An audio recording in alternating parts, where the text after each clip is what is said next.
Innal hamdalillah nahmaduhu wa nasta'inuhu wa nastaghfiruh wa na'udzu billahi min shururi anfusina wa min sayyiati a'malina. May yahdihillahu fala mudilla lahu wa may yudlil fala hadiya lahu. Asyhadu an la ilaha illallah wahdahu la syarika lahu wa asyhadu anna Muhammadan abduhu wa rasuluh.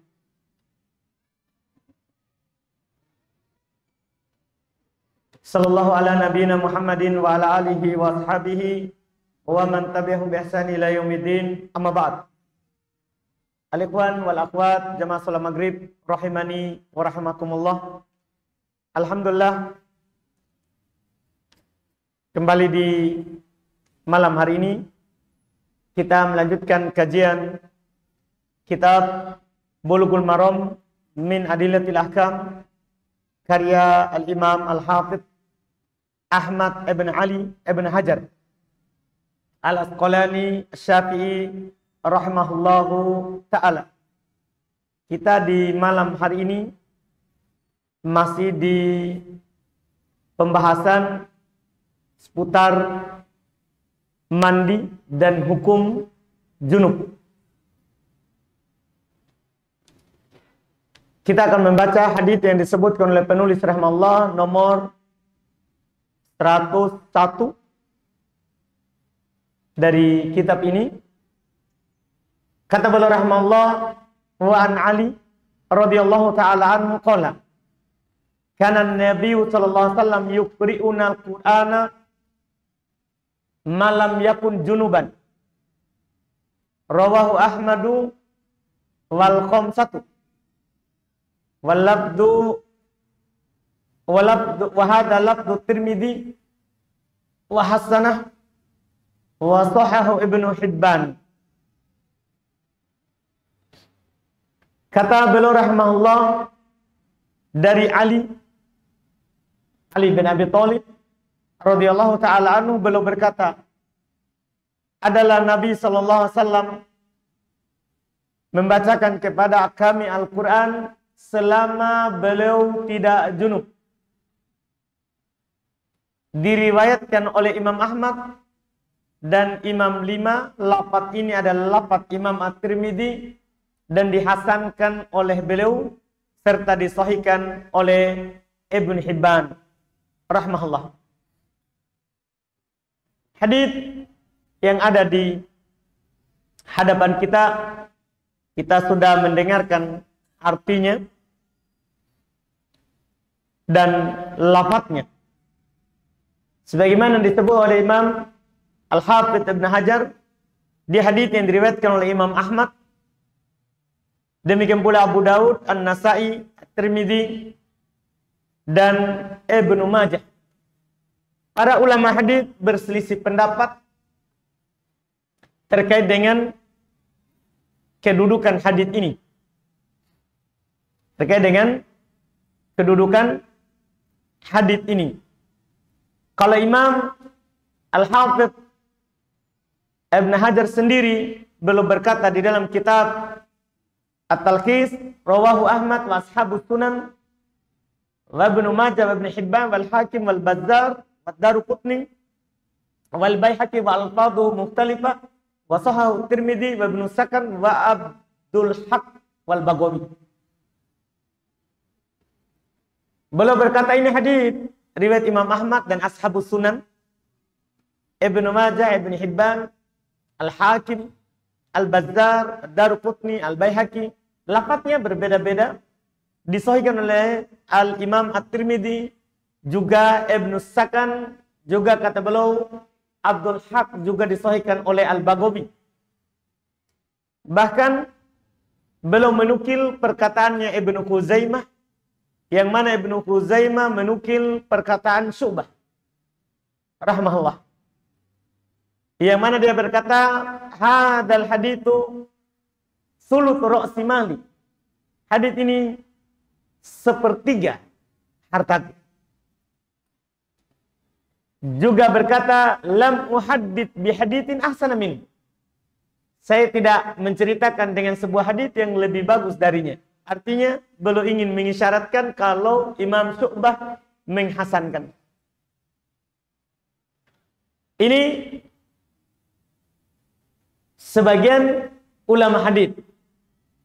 Sebagian lain lagi mereka malah mendoibkannya.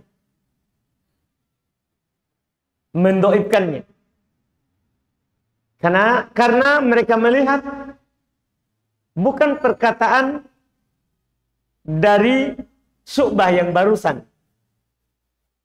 kita sebutkan, yang disebutkan oleh Al-Hafidz Ibnu Hajar. Mereka memandang bahwa hadis ini di dalam sanadnya ada rawi yang dhaif.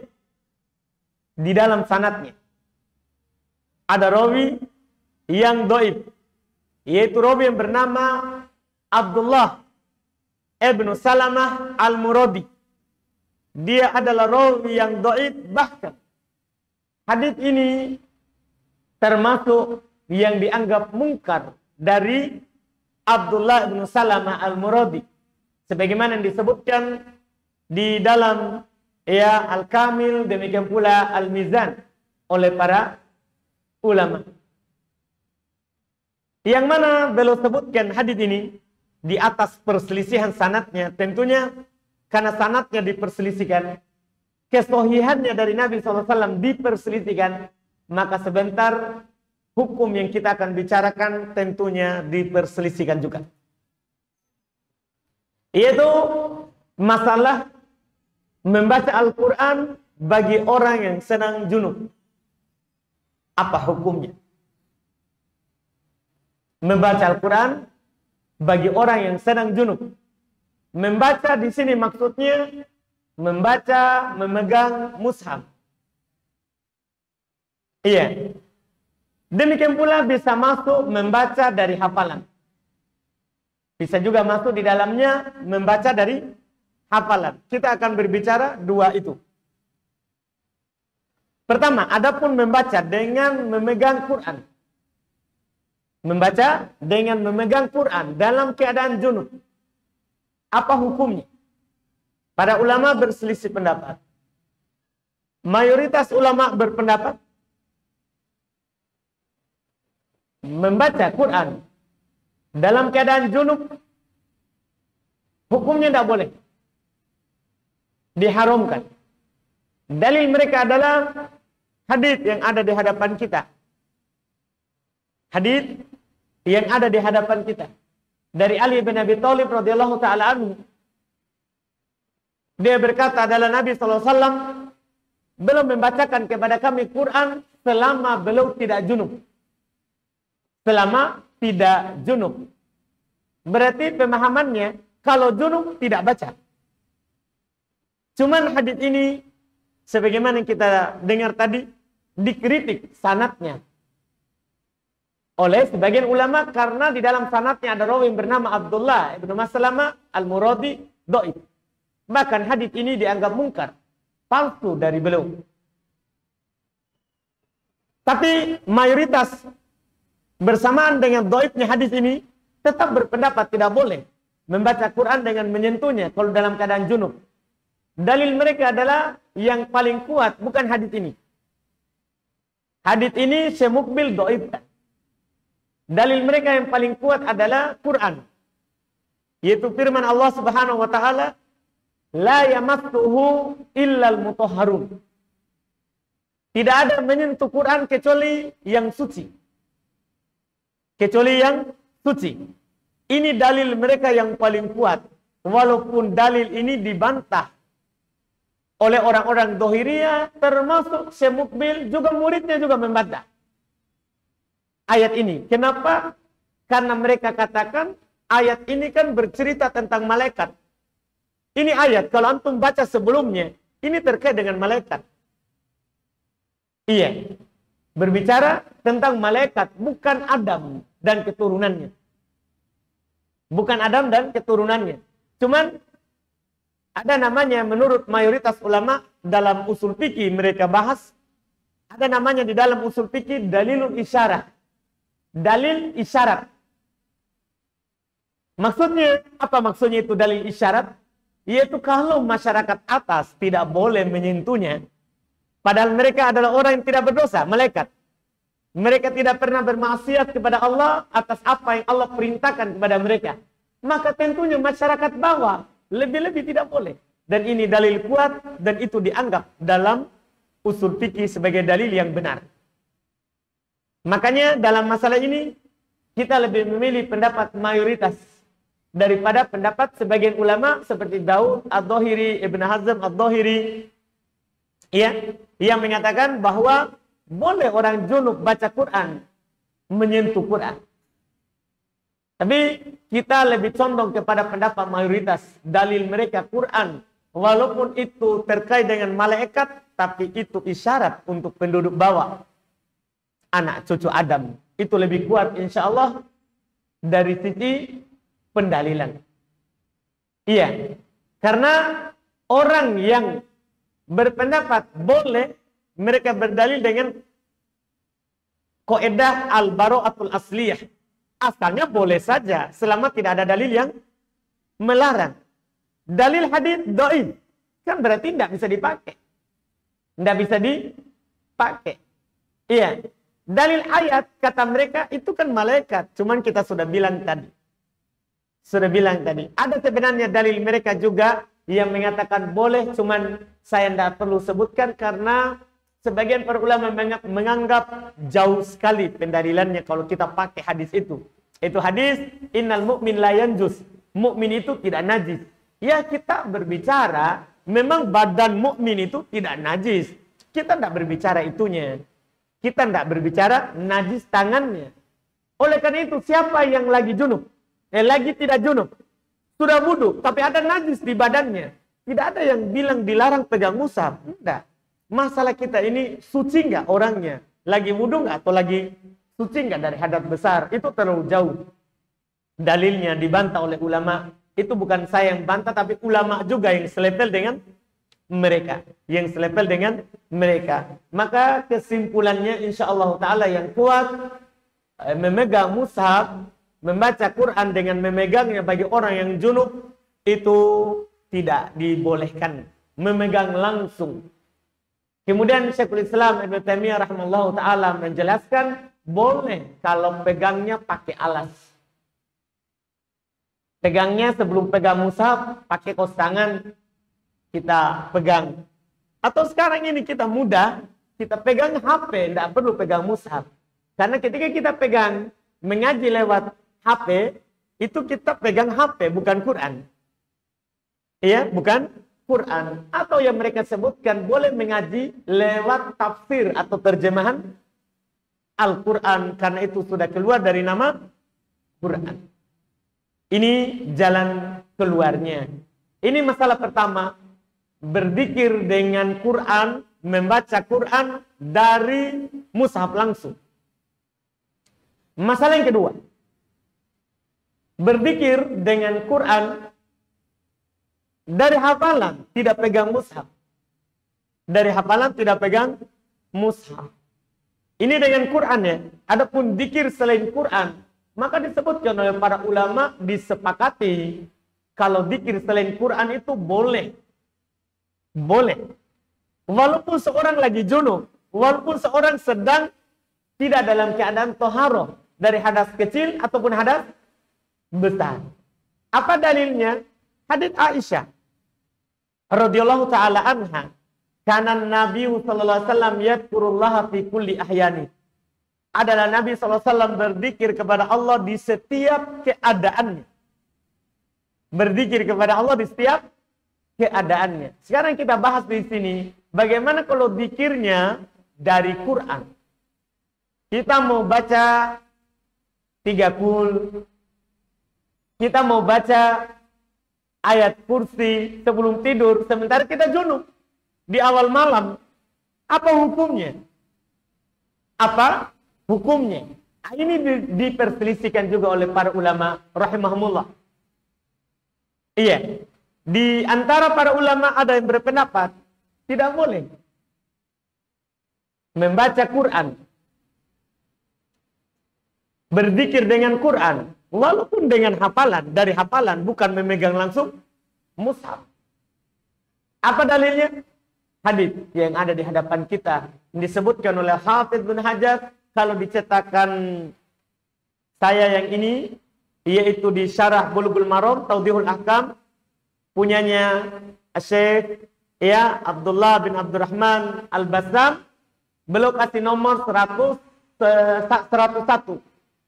Sementara ini saya punya cetakan kedua berdasarkan maktutot, berdasarkan tulisan tangan, kemudian dicetak. Dikasih nomor di sini dengan penomoran 110. Jadi beda penomoran dari setiap penulis.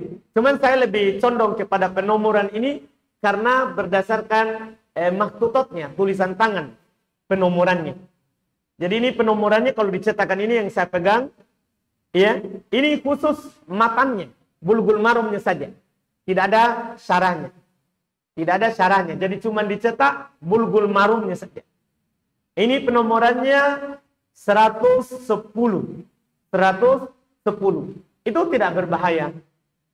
Tidak berbahaya kalau beda penomoran. Beda penomoran. Yang penting ini buku sah dari penulisnya. Sah dari penulis. Iya. Kita berbicara tadi tentang hukum membaca Quran dari hafalan. Jadi mereka berpendapat tidak boleh. Dalilnya ini. Kan Ali bin Abi Thalib radhiyallahu taala anhu bilang, beliau katakan, "Kana Nabi sallallahu alaihi wasallam yuqri'una al-Qur'ana ma lam yakun junuba." Adalah Nabi sallallahu alaihi wasallam membacakan kepada kami Quran selama tidak junub. Membacakan kepada kami. Nabi kan sudah hafal Quran. Dan beliau baca itu min dhahri qalbi, maksudnya dari hati, langsung. Karena beliau ketika turun Quran diperintahkan untuk diam dan setelah itu beliau bisa membacanya. Bisa membacanya. Ini beliau baca berdasarkan hadis ini. Cuman berdiri di atas hadis ini itu tentunya tidaklah kuat karena sanadnya tadi yang diperselisihkan. Apalagi yang disebutkan oleh para ulama yang mendoibkannya itu lebih kuat. Yang mendoibkannya. Karena memang di dalam sanadnya ada cacat. Ada rawi yang bernama Abdullah ibn Salamah. Abdullah ibn Salamah Al-Muradi. Dia disebutkan oleh para ulama rawi yang doib. Bahkan lahu manakir. Memiliki hadits-hadits yang mungkar. Memiliki hadits-hadits yang mungkar. Oleh karena itu, ulama yang lain, bahkan ini dinukil pendapat dari mayoritas ulama, mereka mengatakan boleh saja membaca Quran walaupun dalam keadaan apa? Junub. Yang penting bukan memegang mushafnya. Bukan memegang mushafnya. Apa dalilnya? Ada dalil yang lebih sahih daripada di buku. Kan dalil yang mengatakan tidak boleh yang ada di buku, yang dikritik sanadnya. Riwayat Imam Ahmad dan Ashabus Sunan. Iya, dan Ashabu As-Sunan. Ada riwayat yang lebih sahih. Ada riwayat yang lebih sahih tadi hadis yang kami bacakan. Hadis Aisyah radhiyallahu taala anhu bahwasanya Nabi sallallahu alaihi wasallam bersabda, bahwasanya belum menukil. Karena Nabi sallallahu alaihi wasallam yadhkurullaha fi kulli ahyani. Adalah Nabi sallallahu alaihi wasallam berzikir kepada Allah di setiap keadaannya. Ini zikir ini masuk di dalamnya juga apa?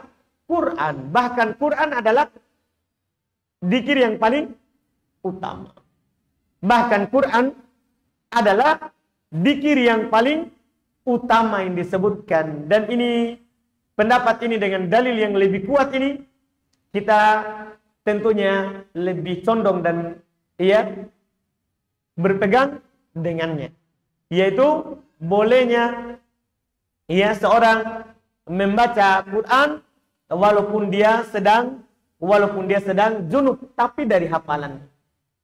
Tapi dari hafalannya. Apalagi nanti akan datang di pembahasan haid. Kalau kita melarang mereka membaca Quran walaupun dari hafalan, ini perempuan haid terpanjang 15 misalnya. Bisa-bisa dia banyak luput, banyak yang hilang hafalannya. kalau kita seperti itu. Dan para ulama juga mengatakan tidak boleh kita membangun hukum di atas hadis yang diperselisihkan sanadnya. Di sana ada hadis yang lebih jelas dan lebih sahih dari Nabi SAW yang kita bisa pakai untuk berpegang. Dari Aisyah radhiyallahu taala anha. Itu masalah berzikir dalam keadaan junub, insyaallah yang kuatnya boleh. Yang kuatnya dibolehkan hal tersebut, wallahu a'lam.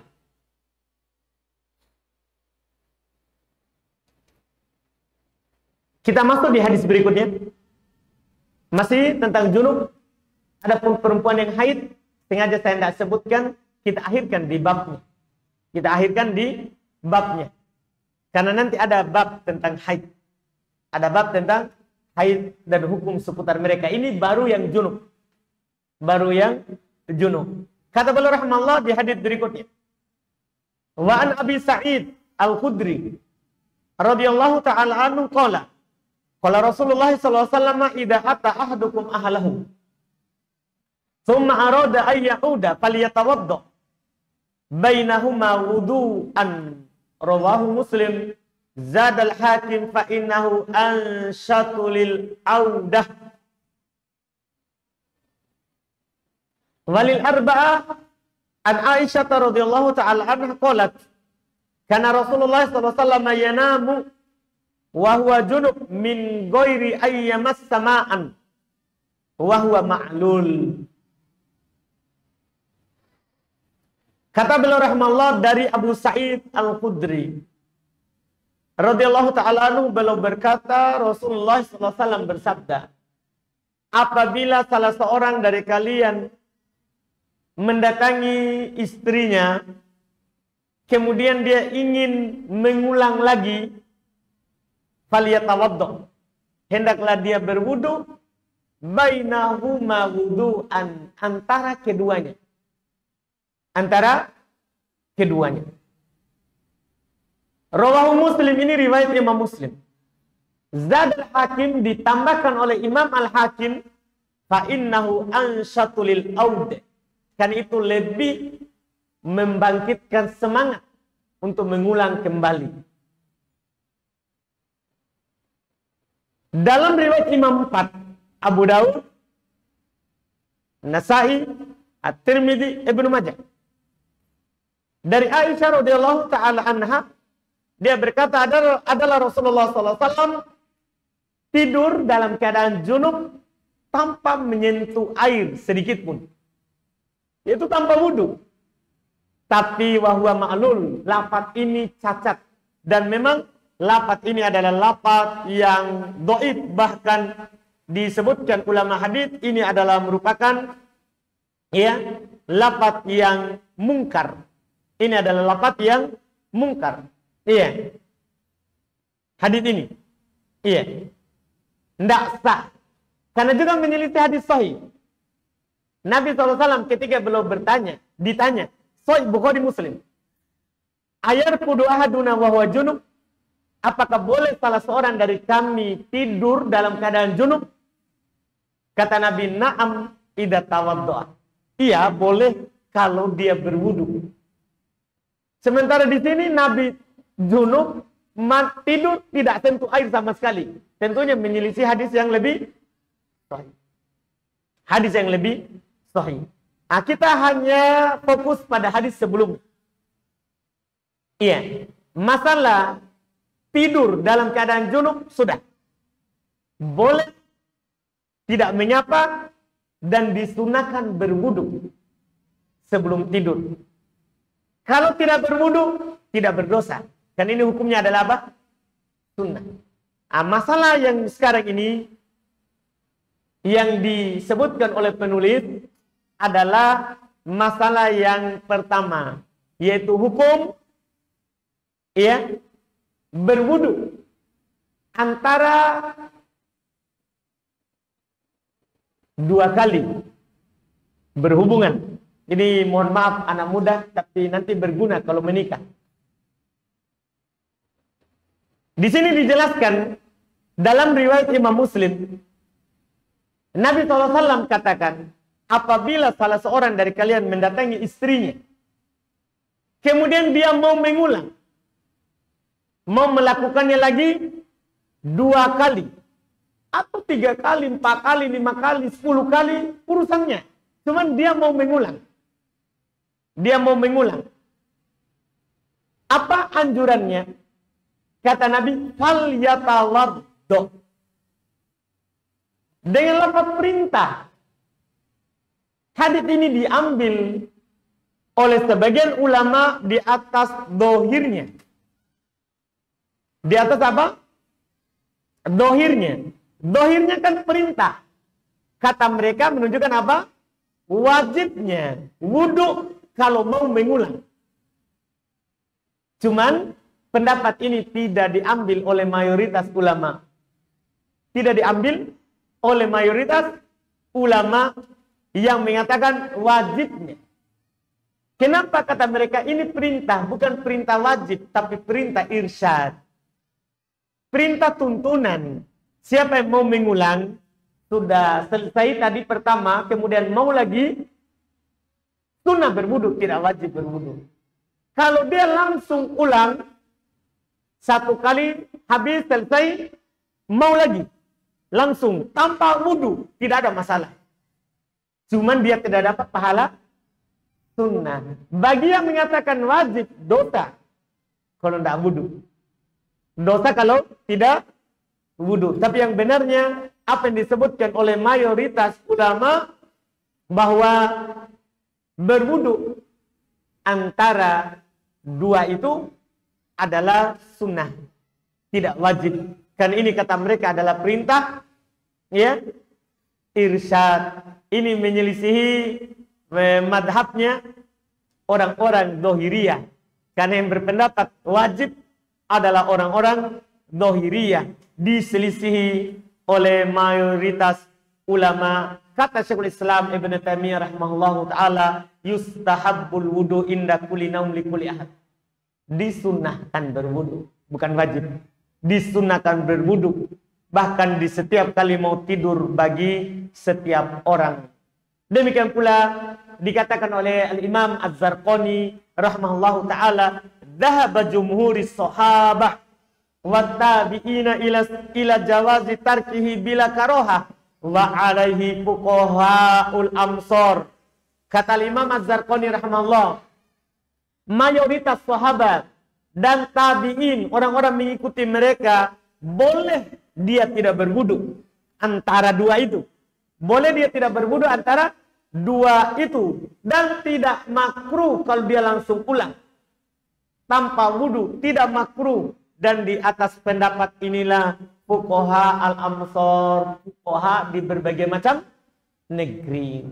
Tentunya ini yang benarnya, karena hadis tadi memang dohirnya wajib, cuman itu adalah perintah irsyad, dan Nabi SAW bahkan di sana belum tuntunkan sunnah mandi.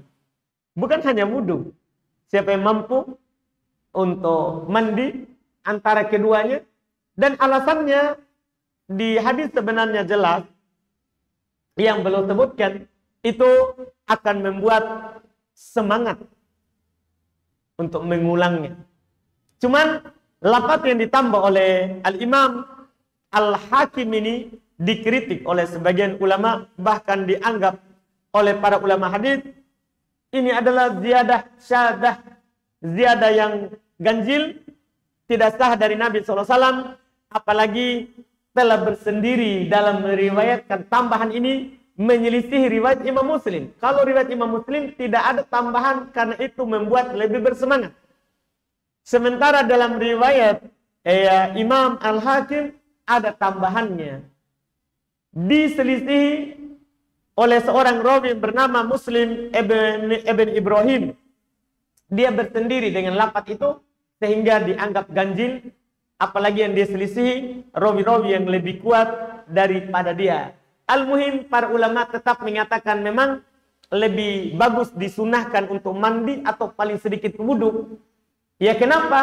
Karena mereka sebutkan, kita maklumi bersama, seorang kalau berhubungan badan dengan istrinya, itu akan terjadi futur, akan lemas badannya. Iya, akan lemas badannya dengan keluarnya tadi. Sudah dia bersungguh-sungguh, semuanya dia keluarkan tenaganya, kemudian keluar mani. Keluarnya mani itu diantara hal yang membuat apa? Badan demam. Badan demam. Iya. Oh, lemah. Baiklah. Iya. Kata para ulama, kalau mandi menyentuh air setelahnya lagi, itu membuat kembali apa? Muncul semangatnya untuk mengulang. Paham Pak ya? Sudah menikah? Sudah? Belum? Sudah belum kasih tadi faedah, akan lemas. Kita sudah rasakan atau belum? Masya Allah. Cepat menikah. Biar kita rasakan itu fikih. Baik. Alhamdulillah. Semoga cepat menikah Pak. Baik. Alhamdulillah. Ini alasan yang bagus. Walaupun hadisnya tambahan ini adalah tambahan yang syadz, dhaif. Cuman alasan mereka memang alasan yang bisa diterima secara akal. Secara akal memang masuk akal bahwa kalau seorang berwudu antara dua itu, atau seorang mandi antara dua itu, apalagi telah dinukil dari Nabi SAW, belum pernah mendatangi istrinya dalam satu malam berapa kali, dan belum mandi di antaranya. Belum mandi di antaranya. Itu wallahu alam yang bisa kita ambil di malam hari ini. Kita lanjutkan lagi di yang akan datang. Sengaja Anda baca setelahnya itu karena sudah masuk dalam pembahasan cara mandi junub. Sudah masuk dalam pembahasan cara mandi junub. Insya Allah kita satukan di pertemuan yang akan datang insya Allah.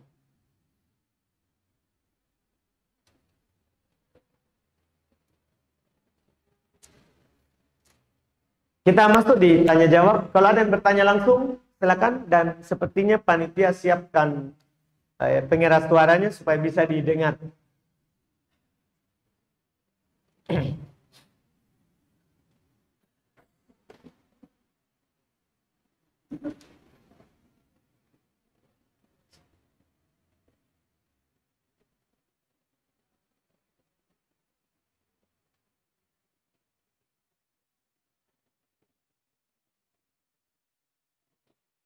Ini ada pertanyaannya, ada pertanyaan.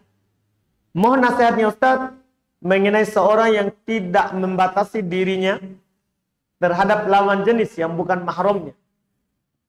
Iya.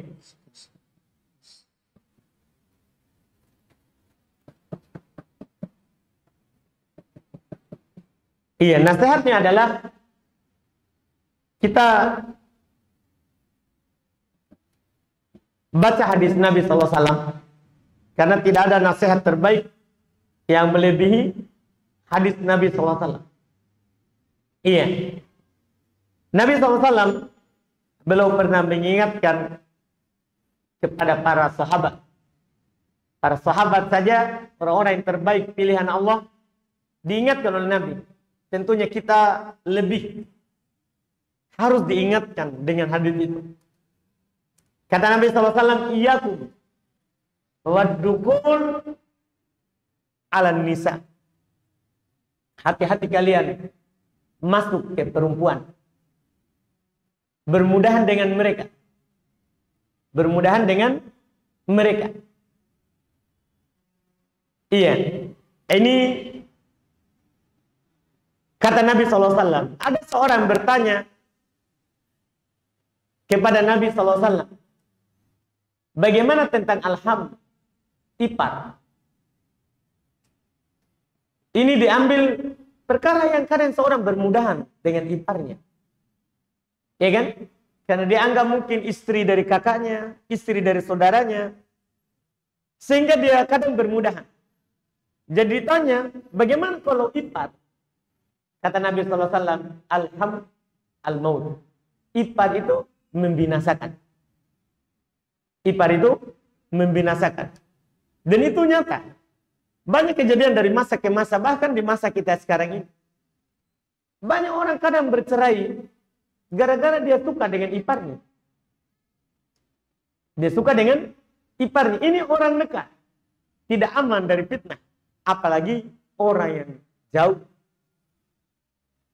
Yang bukan mahram kita, jelas-jelas bukan mahram.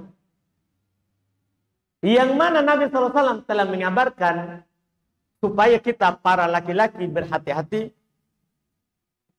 Kata Nabi SAW, al-mar'atu aurat. Perempuan itu aurat. Perempuan itu aurat. Idza kharajat istasyrafah syaitan. Kalau dia keluar, maka akan dipercantik oleh syaitan. Hati-hati bermudahan dengan mereka. Perempuan sejelek bagaimanapun, itu kalau dia keluar, akan dipercantik oleh syaitan. Iya. Ini bukan mau memberikan dorongan untuk kita melihat perempuan. Karena dia cantik kalau keluar. Bukan. Ini peringatan. Hati-hati. Ini fitnah. Ini ujian. Ini cobaan bagi kita.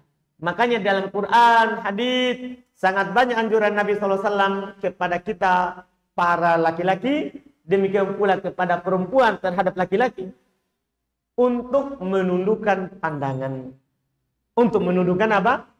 Pandangan. Bahkan ketika turun ayat hijab, sebagian sahabat seperti Abdullah ibnu Abbas radhiyallahu taala anhu mengatakan bahwa saya tidak bolehkan perempuan itu untuk menampakkan apa yang ada di badannya kecuali satu matanya. Itu pun untuk melihat jalan. Itu pun untuk melihat jalan. Karena besarnya fitnahnya perempuan. Makanya Nabi SAW sungguh benar dan sungguh dalam apa yang beliau ingatkan. Hati-hati kepada perempuan. Yang bukan mahram. Karena itu akan membawa kita kepada kebinasaan. Akan membawa kita kepada kebinasaan. Wallahu a'lam. Silakan. Bismillah. Ada teman saya Ustaz jual beli motor. Terus motor tersebut nggak ada BPKB-nya. Nggak ada BPKB-nya. Terus mati pajaknya Ustaz. Sedangkan bagaimana hukumnya itu Ustaz? Apakah kita melanggar aturan pemerintah dan apakah jual beli tersebut haram atau halal? Yang kedua Ustaz, bagaimana hukum memakai motor yang lewat dari pajak tersebut? Baik. Untuk jual beli yang pertama tadi, dia jelaskan kalau tidak ada BPKB-nya. Tidak ada lagi, udah mati pajak. Dia jelaskan. Sah jual beli. Sah jual belinya. Selama dia jelaskan. Ya, kalau tidak jelaskan, boleh dia kembalikan. Boleh dia kembalikan walaupun sudah akad. Walaupun sudah akad. Itu walhalam. Terkait dengan masalah dia tidak bayar pajak, yaitu urusannya sama pemerintah, bukan sama saya. Coba kita tanya orang di pemerintahan, gimana ini Pak? Saya pakai ini, belum bayar pajak. Apa jawabannya? Nanti kita kasih tahu saya. Iya. Ini ada pertanyaan berikutnya. Saya pernah ditegur oleh seorang setelah sholat berjamaah. Belum menyuruh saya melepas masker. Karena katanya, sholat tidak sah jika memakai masker. Iya. Betul. Iya. Yang dia suruhkan itu melepas masker dalam keadaan sholat. Cuma perkataan bilang tidak sah, itu jauh. Karena hukum sholat untuk sujud di atas 7 anggota sujud termasuk hidung dan jidat, itu hukumnya wajib, bukan syarat sahnya sholat. Kita bisa bilang tidak sah kalau itu syarat sah. Iya, kita bilanglah yang sesuai dengan hukum syar'i. Kita bilang kamu berdosa walaupun sholatmu sah. Itu dulu kita katakan kepadanya. Kita tidak tahu hukum, tapi berbicara. Tidak ada orang yang bilang sholat pakai masker itu walaupun dalam keadaan biasa. dalam keadaan tidak ada penyakit. Tidak ada yang bilang tidak sah. Orang bilang sah tapi berdosa. Sah tapi apa? Berdosa. Itu dalam keadaan biasa. Ini sekarang ini orang pakai masker bukan karena mau. Bukan karena mau, tapi ini karena anjuran pemerintah yang mereka memandang berbahaya kalau kita tidak pakai masker. Karena adanya penyakit yang menyebar. Jangan sampai nanti pulang masjid kita berkeyakinan saya sakit karena tidak pakai masker. Padahal kita sakit karena Allah yang kasih turun penyakit. Dipahami kan? Jadi bedakan, kalau kita pakai untuk menjaga ini, tidak ada yang bilang lagi tidak sah. Tidak ada. Kita tidak akan bilang berdosa. Karena kenapa? Hajat dibutuhkan untuk saat ini. Dibutuhkan untuk saat ini. Yang mana para ulama berkata, al-hajatu bimanzilati darurat. Kebutuhan itu sama dengan darurat. Kebutuhan itu sama dengan apa? Darurat. Untuk saat ini. Untuk apa? Saat ini kita berbicara. Untuk saat ini kita berbicara, kita katakan tidak berdosa. Solatnya sah. Solatnya sah. Terlalu jauh dari hukum syar'i kalau kita bilang tidak sah. Kalau kita bilang tidak sah. Tetapi kalau ada yang bilang seperti itu, doakan saja. Iakan saja, itu urusannya. Doakan saja dia, semoga dapat hidayah dan dapat ilmu yang lebih lagi. Supaya dia bisa membedakan antara syarat sahnya sholat sama wajibnya sholat. Sama wajibnya sholat. Itu wallahu alam. Ada lagi yang langsung? Silakan. Silakan Pak. Tunggu Pak ya. Kita kan biasanya penutup. Baik.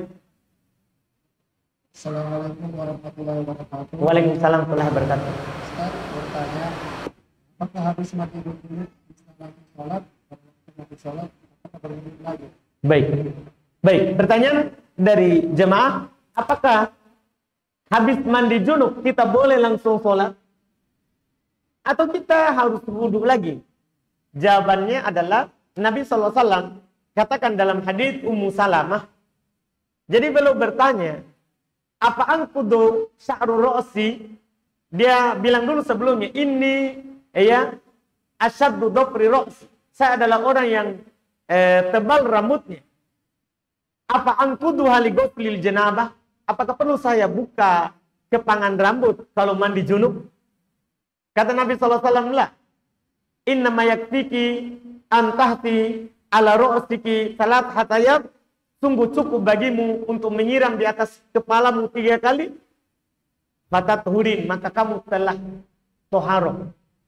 Hadis ini menunjukkan bahwa kalau seorang mandi junub, itu sudah terangkat hadas besar sekaligus hadas kecil. Tidak perlu dia wudhu lagi.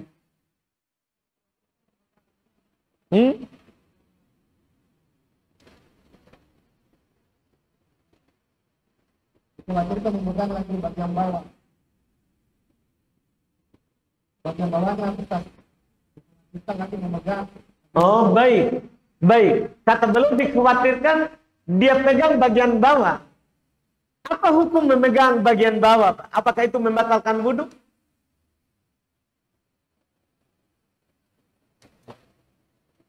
Ustaz, saya lihat di YouTube Khalid sama Ustaz Firanda. Khalid mengatakan apabila memegang itu wudhu lagi. Tapi Firanda bilang tidak usah langsung aja sholat.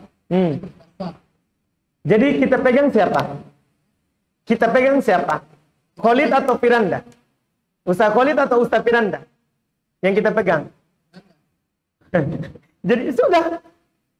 Kan sudah ada yang kita pegang. Nah, baiknya jangan pegang itu Pak. Pegang saja Nabi. Karena ucapannya wahyu. Supaya kita tidak bingung. Nah, Nabi pernah ditanya. Ini lebih bagus. Nabi pernah ditanya. Ada seorang pegang kemaluannya. Apakah wajib dia berwudu? Kata Nabi lah. Innama huwa bad'atu minka. Itu hanya anggota badannya. Nah, lebih bagus Pak. Daripada itu berselisih. Lebih bagus Nabi tidak berselisih. Ya kan Pak? Alhamdulillah. Nabi bilang tidak. Tapi disunahkan berwudu. Tidak wajib. Kita paham Pak? Alhamdulillah. Barakallahu fiik.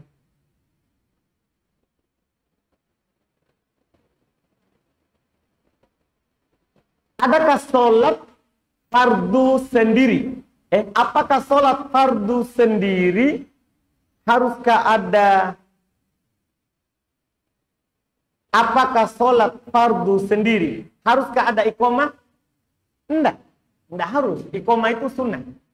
Iqamah itu apa? Hukumnya adalah sunnah, tidak harus. Ini kan bilang harus berarti wajib.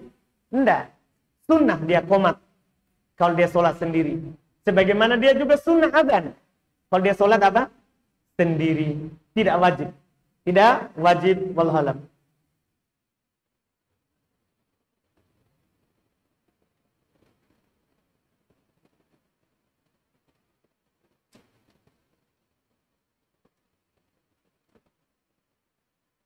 Tolong nasihatnya Ustaz untuk akhwat dan ikhwan yang masih sering berduaan yang bukan mahramnya layaknya seorang suami istri.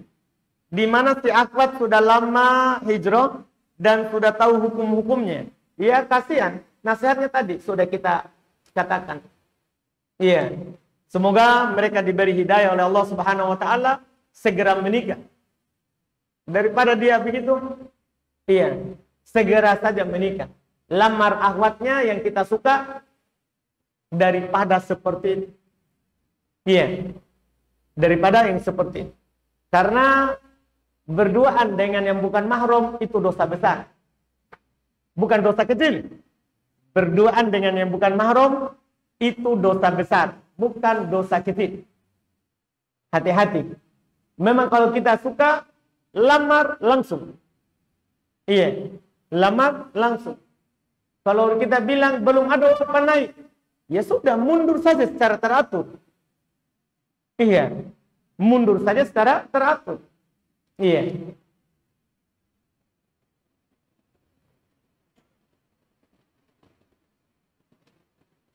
Ini ada pertanyaan. Saya ingin bertanya tentang hadis larangan duduk sebelum sholat 2 rakaat ketika memasuki masjid. Apakah sholat ini bisa digabung dengan sholat rawatib atau sholatnya berdiri sendiri?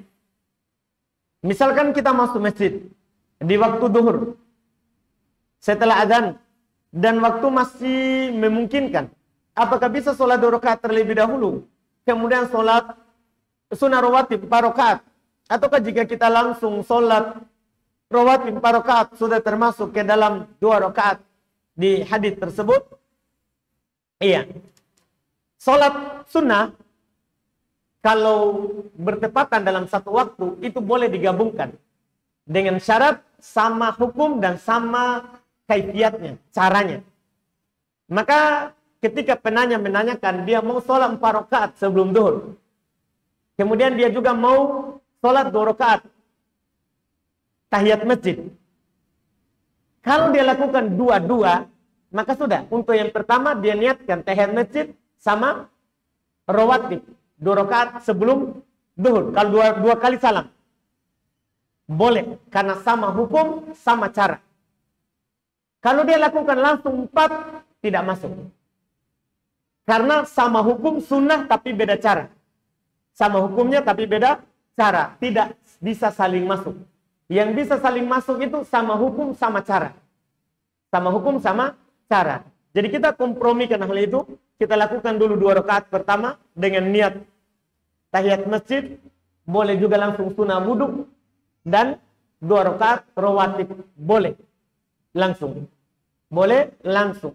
Iya. Kemudian setelah itu berdiri untuk sholat. Setelahnya, wallahu a'lam.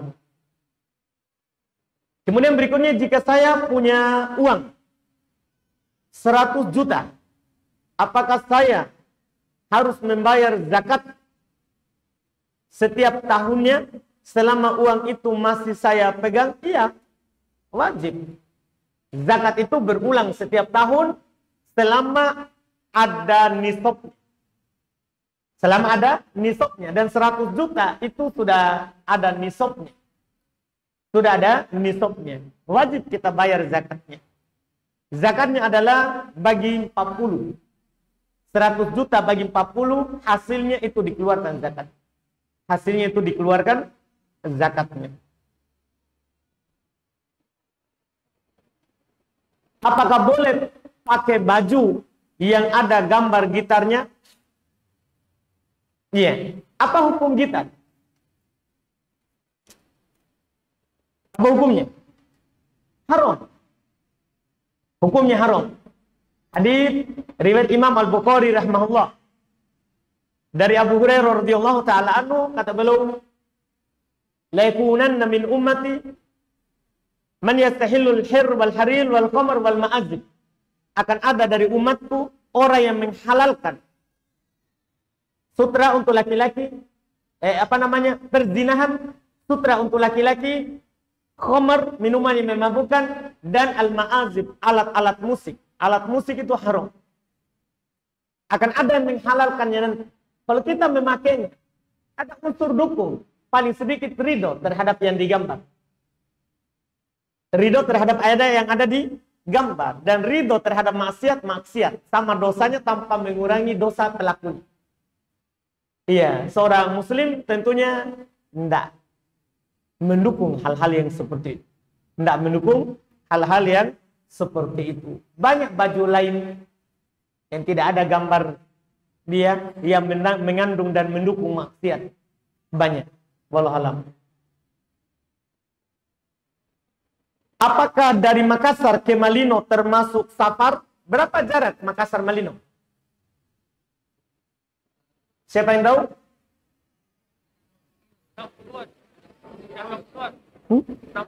60. Salah kita. Masa? Tidak seperti itu yang ditulis di anunya. Iya. Masa 60? Perlu kita ke Malino besok-besok. Kita lihat. Malino itu kan berapa? 80-an kilo kan? Iya enggak? Saya pernah lihat di ujung terakhirnya. Kalau tidak salah sudah lebih dari itu. Al-muhim kalau 60 diperselisihkan Pak. Karena sebagian ulama dalam hal ini memandang bahwa harus 80 ke atas baru jarak safar. Cuman jaraknya ini tidak ada dalil yang kuat. Sehingga Syekhul Islam Ibnu Taimiyah rahimahullahu taala menguatkan bahwa hal itu kembali ke uruf, kembali ke kebiasaan masyarakat. Kalau masyarakat bilang ke Malino itu safar, maka kita anggap safar. Berlaku padanya hukum safar. Karena al-ada muhakkamah. Adat kebiasaan itu bisa dijadikan hukum kalau tidak menyelisih dalil. Dan tidak ada dalil yang menjelaskan hukumnya. Itu wallahu alam. Silakan Pak terakhir atau sudah hilang semuanya?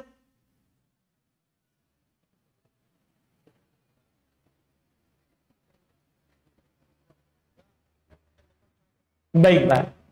Alhamdulillah. Belum dah jadi katanya karena sudah masuk waktu. Jadi pekan depan saja. Alhamdulillah. Kita cukupkan kalau begitu.